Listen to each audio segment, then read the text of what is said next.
Are.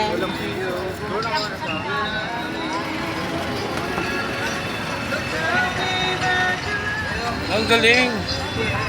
Dati ano, kutsilyo lang eh, no?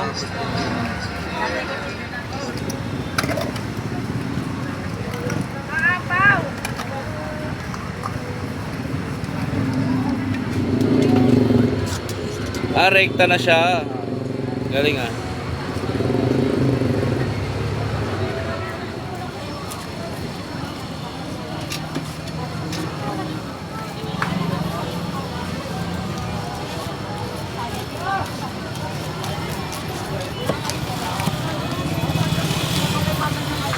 Oh, yeah.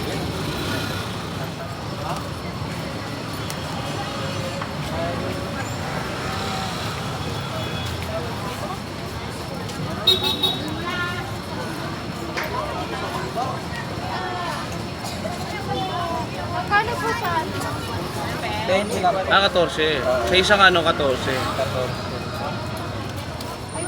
10.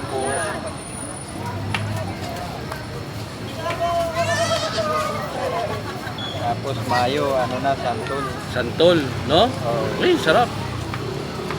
Yung mangga, ngayon din ang mangga eh, no? Ngayon ang mangga, pa ano pa lang, palaman.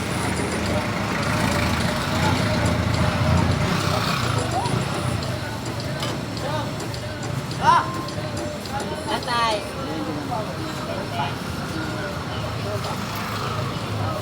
Ay, magkano po yung ano nyo? Yung pinya nyo, tsaka yung ano nyo?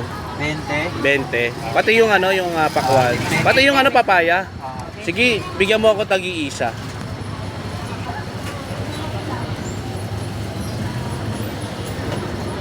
Pwedeng halo na yan eh, no? Oh, yan na muna, ihalo mo na. I-mix mo na siya. Yan yung nilalagay sa mga luwalo. 20, 40. Yung papaya trupa, rich in papaya enzyme. Nako, for digestion. Yun naman yung pineapple, bromelain enzyme. Pang-cleanse ng ano, isang ano yan, nagda-digest ng protein. Mix na lang. Yan, sa mga mahilig magpares, yan, yan ang kainin nyo. May mga uric. 20 po. Ano pa yan? Yung pakwan. Pakwan.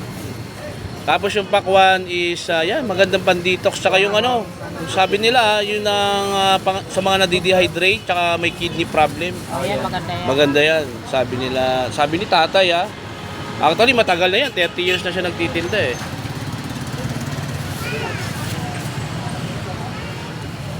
Iyon, no? Ay, init ang panahon.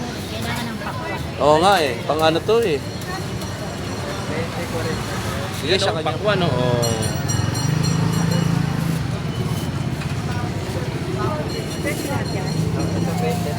Mahilig pa naman ako sa pares. Kailangan ko mag-detox, no? Yan yung mga ano. Okay na po? Tapos meron silang asin. Ayan, no? Sheesh! Mga. Anghang. Masarap yan.